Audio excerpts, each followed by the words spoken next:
En la Sagrada Biblia hay una multitud de figuras místicas y seres de un poder incomprensible, cuyas historias han sido debatidas y analizadas a lo largo de los siglos.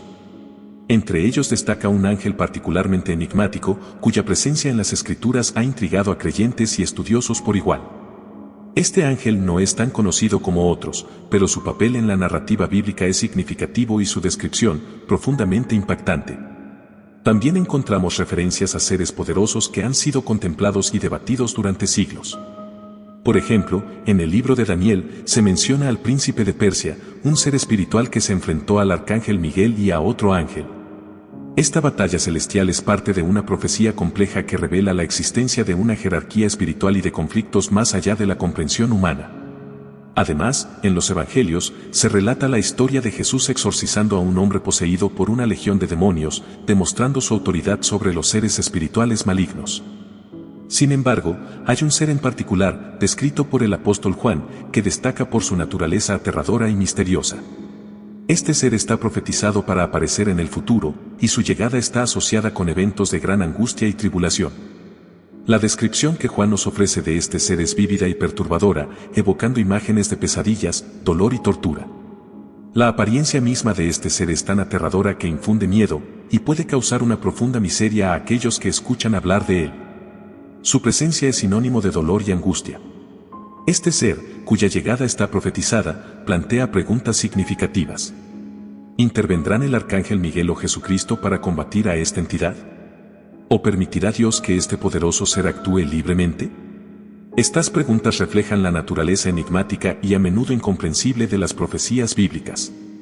Juan compartió esta profecía desde la isla de Patmos, donde escribió el libro de Apocalipsis, un texto que se distingue notoriamente de otros libros del Nuevo Testamento, tanto en contenido como en origen. A diferencia de otros libros bíblicos, que fueron escritos con una intención clara, el Apocalipsis se presenta como una serie de visiones y revelaciones, no destinadas inicialmente a ser un texto escrito. Cada autor bíblico, movido por su propia inspiración o influencias, se puso manos a la obra para documentar sus pensamientos y visiones, muchas veces bajo la inspiración del Espíritu Santo. Esta expansión del texto original busca no solo detallar más sobre los seres y eventos mencionados, sino también invitar a una reflexión más profunda sobre las narrativas y enseñanzas que la Biblia ofrece. Juan, en su condición de mero instrumento para la transcripción de estas visiones divinas, reflejaba en el libro de Apocalipsis su propia disposición, carácter, perspectiva y experiencia. No tenía planeado escribir este libro, de hecho, ni siquiera lo consideró. Todo el contenido de Apocalipsis llegó a él de manera repentina e inesperada, tanto en forma verbal como visual. Mientras escuchaba esta asombrosa serie de voces y presenciaba las visiones, se le instruyó repetidamente que registrara todo lo que experimentaba. El autor real de estos mensajes, aunque plasmados por Juan, tiene su origen en una compleja cadena de comunicación que involucra a Dios, Jesús, el Espíritu Santo, los ángeles y finalmente a Juan. El mensaje le fue transmitido a menudo por ángeles, pero también era lo que el Espíritu estaba diciendo a las iglesias, siendo una revelación de Jesucristo dada a Jesús por Dios. Es en este contexto donde descubrimos a Abadón en las Escrituras. Apocalipsis se presenta como la revelación de lo que está oculto para la humanidad pero conocido por Dios. Hay cosas que el hombre no puede saber a menos que Dios elija revelarlas. Juan nos proporciona un relato parcial de esta historia cósmica, comenzando con la revelación de Jesucristo, luego siendo testigo del mismo trono de Dios. A partir de ahí, todo cambia. Dios comienza los 3 peores juicios que jamás se hayan experimentado en el mundo. Apocalipsis 6:16, por ejemplo, aborda la presencia de Satanás en la tierra. Este segmento en particular puede ser desafiante de comprender y aplicar. Desafortunadamente, llegamos a la parte más desagradable de la profecía, la situación empeorará antes de que se pueda ver alguna mejora. Aunque es reconfortante saber que el escenario descrito en estos capítulos representa el peor caso posible, sigue siendo profundamente angustiante. Los juicios se llevarán a cabo en 3 etapas, cada una de manera épica. Las primeras se llaman sellos, las segundas trompetas y las terceras copas. Los primeros 4 de los 7 sellos se abren, liberando lo que se conoce como los 4 jinetes del Apocalipsis, cada jinete y su caballo dejando destrucción a su paso. Luego comienzan las trompetas. En los capítulos 8 y 9 del Apocalipsis, Juan describe un momento cercano al fin del mundo, cuando los ángeles hacen sonar 7 trompetas, cada una anunciando una nueva ronda de juicio sobre la gente de la tierra. Las trompetas representan desastres diversos y están detalladas también en Apocalipsis 11, 15 al 19. Los juicios anunciados por las 7 trompetas ocurrirán durante el periodo de tribulación al final del mundo. 7 ángeles que están de pie en la presencia de Dios reciben 7 trompetas, cada una destinada a desatar otra ronda de juicios. Por ejemplo, la primera etapa de esta plaga destruye 1/3 de los árboles del mundo y consume toda la hierba, similar a la 7ª plaga de Egipto. La segunda trompeta, según la Biblia, trae consigo que una enorme montaña en llamas sea arrojada al mar, convirtiendo 1/3 del mar en sangre, hundiendo 1/3 de los barcos y matando a 1/3 de las criaturas marinas, similar a la primera plaga de Egipto. El tercer juicio de trompeta se dirige a los lagos y ríos de agua dulce del mundo, donde una gran estrella, ardiente como una antorcha, caerá del cielo y contaminará 1/3 del suministro de agua del mundo. La cuarta trompeta indica cambios en el cielo, 1/3 del sol, 1/3 de la luna y 1/3 de las estrellas serán golpeados, oscureciéndose. Después del juicio de la cuarta trompeta llega la quinta trompeta, y es aquí donde vemos al misterioso ángel. La quinta trompeta trae langostas demoníacas desde el abismo sin fondo. Este ángel del abismo, en el día que se abre la puerta del abismo, señala un día de juicio intenso. Pero, ¿qué es el abismo y qué contiene? En la teología judía y la Biblia, el abismo se utiliza a menudo metafóricamente para referirse al lugar de morada de los espíritus malignos. En la Biblia, el abismo es como un agujero realmente profundo o una enorme brecha, a menudo considerada como un lugar donde van los muertos o un espacio lleno de oscuridad total y vacío, alejado de la presencia y bondad de Dios. Lucas 8:31 habla de un momento en que Jesús se encuentra con un hombre controlado por demonios. Cuando Jesús ordena a estos espíritus malignos que abandonen al hombre, ellos le piden que no los envíe al abismo. El abismo, en la narrativa bíblica, es un lugar de castigo y sufrimiento extremo para los espíritus malignos. Los demonios dentro del endemoniado en la historia de Jesús rogaban no ser enviados allí, lo que muestra el temor y aversión que estos seres tienen hacia este lugar de tormento.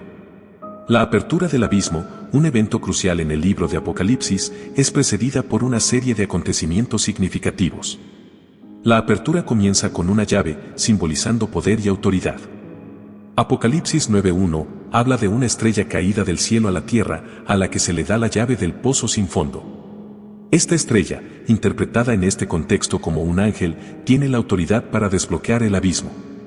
Al abrirlo, surge un gran estruendo, como si la propia tierra estuviera gimiendo, y se libera una vasta y oscura nube de humo que oscurece el sol y proyecta una sombra sobre la tierra, tal como se describe en Apocalipsis 9:3 al 6.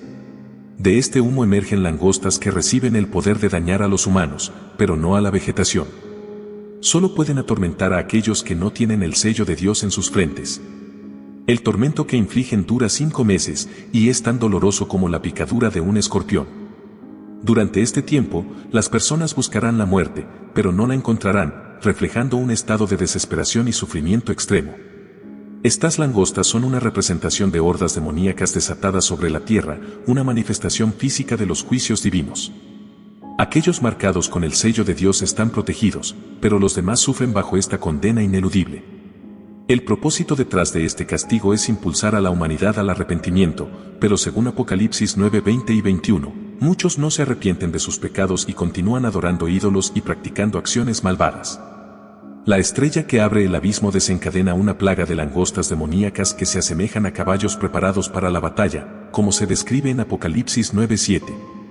Estas langostas, a pesar de causar un dolor agudo, no provocan la muerte, lo que lleva a los atormentados a desear morir. Para Pablo, la muerte era una transición hacia la bendición eterna, pero para aquellos sufriendo bajo este tormento, la muerte significaría una transición del dolor presente al fuego eterno que les espera. El sonido de las langostas se asemeja al de un poderoso ejército, y el periodo de tormento dura tanto como la presencia de las langostas en el mundo. El tormento es tan severo que se compara con el veneno de un escorpión, y la desesperación es tan grande que las personas desearían estar muertas. Sin embargo, la muerte les es esquiva, como se detalla en Apocalipsis 9:7 al 10. La apariencia de estas langostas es descrita en detalle en Apocalipsis, como caballos preparados para la batalla, con coronas semejantes al oro, rostros humanos, cabello similar al de las mujeres, y dientes como los de leones.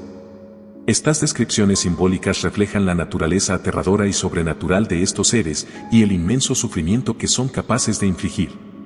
Las langostas descritas en Apocalipsis poseen características extraordinarias y aterradoras. Tienen corazas como de hierro y el sonido de sus alas es como el estruendo de carros de muchos caballos acelerando hacia la batalla. Además, poseen colas como escorpiones, y es en estas colas donde reside su poder de herir a las personas durante 5 meses. La especificidad y la ferocidad de estas descripciones amplifican la sensación de peligro y destrucción que estas criaturas representan. La elección de llamar a estos seres langostas no es casual, ya que en la Biblia, las langostas son a menudo vistas como agentes del juicio divino. Por ejemplo, en 2 Crónicas 7:13, Dios menciona enviar langostas como una forma de castigo. Sin embargo, estas langostas de Apocalipsis no son insectos comunes, sino espíritus demoníacos que devastan como langostas reales. El uso de la palabra como en las descripciones sugiere que la intención no es proporcionar una representación literal, sino más bien transmitir una impresión de crueldad y brutalidad extraordinarias. Estas langostas demoníacas marcan el comienzo de un periodo de sufrimiento y tribulación. Son más que meros insectos, su aparición simboliza la liberación de fuerzas malignas que antes estaban contenidas en el abismo. Esta liberación no es un acto aleatorio de la naturaleza, sino que lleva consigo una misión específica y dirigida. A diferencia de las langostas naturales que devoran plantas, estas langostas especiales tienen como objetivo a ciertas personas, aquellas que no llevan el sello de Dios en sus frentes. Este sello actúa como un signo de protección divina. El evento de la aparición de estas langostas no se trata solo de su aspecto físico, sino también de sus implicaciones espirituales. Sirve como un recordatorio contundente de las elecciones humanas y sus consecuencias. Aquellos marcados con el sello de Dios son perdonados y protegidos, simbolizando la seguridad otorgada a quienes se alinean con la voluntad divina. En contraste, los que carecen del sello enfrentan la ira de estas criaturas únicas, ilustrando el peligro de apartarse de lo correcto y bueno. La narrativa de las langostas en la Biblia entrelaza los reinos físico y espiritual, revelando tanto el juicio como la protección divinos, manifestando la ira y la misericordia de Dios. Es un recordatorio sobrio de la importancia de la fe y la realidad de la guerra espiritual en un mundo dominado por lo tangible y lo temporal. El líder de estas langostas es un personaje poderoso y misterioso, conocido como el Rey del Abismo.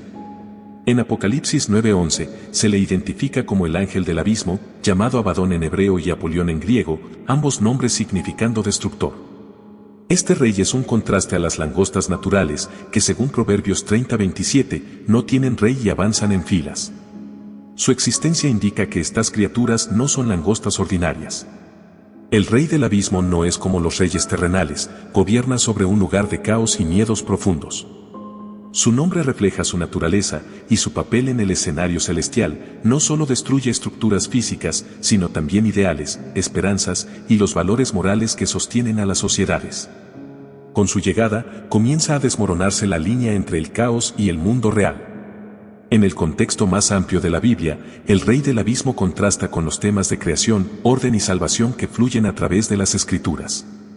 Mientras Dios habla de crear y sostener, Abadón representa la destrucción y el desorden.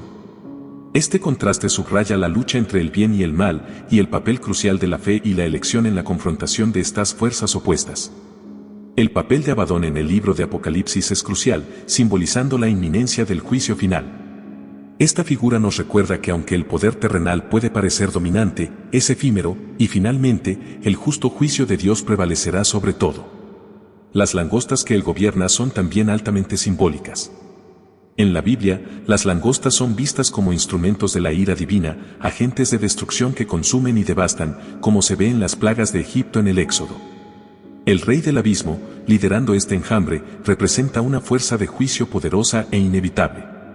Abadón o Apolión no solo personifica la destrucción en un sentido físico, sino también como una fuerza celestial. Su dominio sobre el abismo y las langostas lo establece como un símbolo de los tiempos finales, recordándonos que todo en la tierra es transitorio y que eventualmente el poder y el plan de Dios prevalecerán. Bajo el dominio de Satanás, Abadón supervisa un abismo de langostas que aparecerán en los últimos días. Es importante notar que dado que el Antiguo y el Nuevo Testamento fueron escritos en idiomas diferentes, la palabra para destructor en griego será diferente de la palabra en hebreo.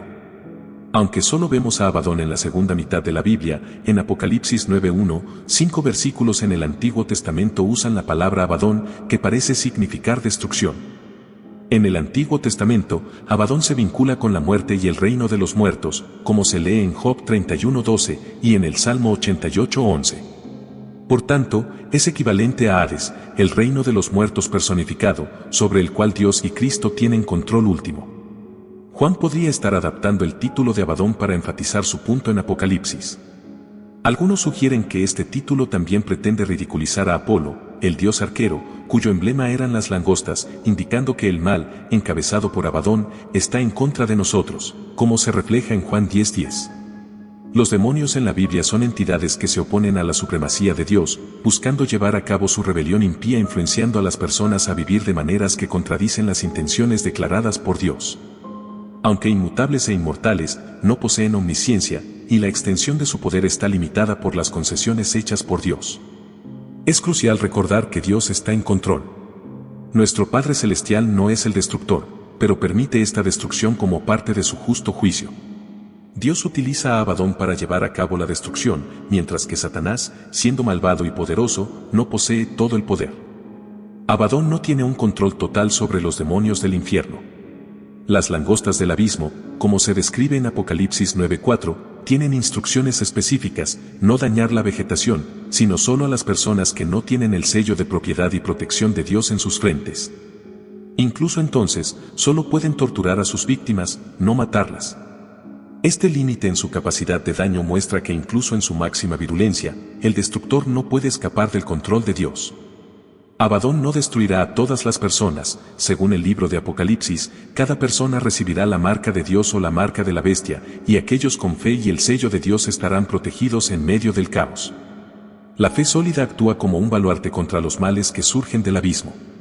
El día en que se abre la puerta del abismo en el libro de Apocalipsis se presenta como un testimonio de la naturaleza dual de la profecía bíblica. Es un momento tanto de juicio y tribulación como de refugio para la fe. Este evento sirve para recordar la importancia de mantener la fe y la esperanza, asegurando que aquellos sellados por Dios encontrarán protección y, en última instancia, redención. No es solo una advertencia de lo que vendrá, sino también una invitación a profundizar en la fe y confiar en el plan divino de Dios. El Apocalipsis, como parte de la Biblia, no es solo un relato histórico, sino una visión integral de los eventos desde la perspectiva de Dios. Ofrece un entendimiento más allá de nuestra percepción limitada, revelando patrones y propósitos que son invisibles para el hombre. En la historia, la casualidad cede ante la providencia y el tiempo adquiere un significado eterno. El Apocalipsis desvela misterios ocultos a la observación humana, mostrando cómo la dirección de los eventos del pasado y del presente se hacen evidentes a la luz del futuro. La Biblia presenta una filosofía de la historia que contrasta con las ideas comúnmente sostenidas por la razón humana no instruida. La paciencia de Dios, como se menciona en 2 Pedro 3:9, nos recuerda que aunque puede parecer lento, su deseo es que todos lleguen al arrepentimiento. En los momentos de caos y juicio, como se describe en Apocalipsis, uno podría esperar que la humanidad se arrepintiera o reconociera la mano divina en acción. Sin embargo, incluso frente a eventos catastróficos, el espíritu humano a menudo permanece obstinado. Apocalipsis 16:21 ilustra cómo en lugar de buscar perdón o comprensión, las personas pueden llegar a blasfemar contra Dios. El libro de Apocalipsis, al hablar sobre el fin del mundo y el plan final de Dios, tiene como propósito no infundir miedo, sino subrayar las consecuencias significativas de rechazar al Creador. Presenta la ira de Dios como una respuesta justa a la maldad y la rebelión humana. Los eventos descritos son piezas de un rompecabezas más amplio, partes del gran plan de Dios, y sirven como recordatorio de que Dios está en control de todo. Muchas personas desconocen al ángel Abadón debido al temor que suscita el libro de Apocalipsis. Este libro, a menudo visto con ansiedad y miedo tanto por creyentes como por no creyentes debido a su contenido apocalíptico, lleva un mensaje explícito y a veces confuso sobre el fin del mundo. Sin embargo, también se adjuntan sanciones divinas de recompensa y castigo a este libro. Por un lado, se promete una bendición especial a quienes lo lean en voz alta y apliquen sus enseñanzas en sus vidas. Por otro lado, se advierte de una maldición para aquellos que alteren su texto. Dios valora enormemente la información y las revelaciones contenidas en el libro de Apocalipsis, como lo demuestran las bendiciones y maldiciones adjuntas, enfatizando su importancia. Este enfoque en el libro del Apocalipsis subraya la importancia de abordar su contenido con respeto, comprensión y una disposición para aprender y crecer en la fe. Al examinar el libro del Apocalipsis, su posición al final de la Biblia es fundamental. Al igual que Génesis marca el comienzo, Apocalipsis cierra la narrativa bíblica, completando la historia. Este libro está lleno de descripciones y símbolos complejos que a menudo resultan difíciles de entender y pueden ser confusos o incluso aterradores. Por ejemplo, Apocalipsis 13:1 describe una bestia que emerge del mar con 10 cuernos y 7 cabezas, cada una adornada con 10 coronas, una imagen que desafía la comprensión y puede resultar intimidante. La interpretación de estos símbolos ha sido objeto de numerosas teorías a lo largo de los siglos, y no existe una comprensión universalmente aceptada de muchas partes del libro. Esta ambigüedad deja espacio para interpretaciones que pueden ser inquietantes. El Apocalipsis, con su énfasis en el día del juicio y el fin del mundo, presenta estos temas de manera que puede resultar intimidante para muchos. A pesar de su enfoque en el juicio, la ira y los últimos tiempos, el mensaje fundamental del libro del Apocalipsis es de esperanza y triunfo. Asegura a los creyentes que al final, el bien triunfará sobre el mal. Esto se refleja en pasajes como Apocalipsis 21:4, que promete un futuro sin lágrimas, muerte, llanto, clamor ni dolor, ofreciendo consuelo y reforzando la creencia en la soberanía de Dios. Apocalipsis 19:6, que proclama el reinado omnipotente de Dios, es una clara afirmación de su gobierno. En este contexto, presentamos una oración: Señor, te pedimos fortaleza para resistir la tentación del pecado, y buscamos crecer en el fruto del Espíritu. Pedimos que tu voluntad y promesas guíen nuestros pensamientos y acciones. Venimos ante ti con corazones abiertos, buscando tu orientación, fuerza, provisión y protección. Ayúdanos a enfrentar cada desafío con la certeza de tu presencia constante. Confesamos que nuestros corazones están a menudo llenos de miedo e incertidumbre. Te pedimos que nos des la fuerza para rendir nuestros temores a ti, eligiendo confiar en ti y rechazando el estrés en favor de tu paz. Aunque no siempre recibamos una señal clara de tu parte, confiamos en tu constante presencia y guía. Condúcenos, incluso si tropezamos o tomamos el camino equivocado. Te agradecemos, Jesús, por la sabiduría que nos das, reconociendo que es lo que más necesitamos. Agradecemos que nos la ofrezcas generosamente. Hoy es un nuevo día, y estamos agradecidos por la oportunidad que nos trae. Elegimos centrarnos en el presente y en la oportunidad de amar, dar y ser todo lo que tú deseas que seamos. Te ponemos en el centro de nuestras mentes y corazones. Nos vestimos con la armadura que nos has dado, el yelmo de la salvación, la coraza de la justicia, el escudo de la fe, el cinturón de la verdad, las sandalias de la paz y la espada del Espíritu. Oramos con alabanza por ti y peticiones por aquellos que nos rodean. En el nombre de Jesús, amén. Este enfoque en la oración refleja la necesidad de buscar la presencia de Dios y su guía en medio de las incertidumbres y desafíos de la vida, tal como se presentan en el libro del Apocalipsis. Nos recuerda buscar lo espiritual y la sabiduría divina, confiando en que a pesar de los temores y desafíos, Dios está siempre en control. Y así, llegamos al final de esta presentación. Gracias por ser parte de nuestro canal, un espacio donde buscamos compartir sabiduría y reflexiones sobre la fe. Te envío un cordial saludo y un fuerte abrazo. Hasta la próxima, y que Dios te bendiga.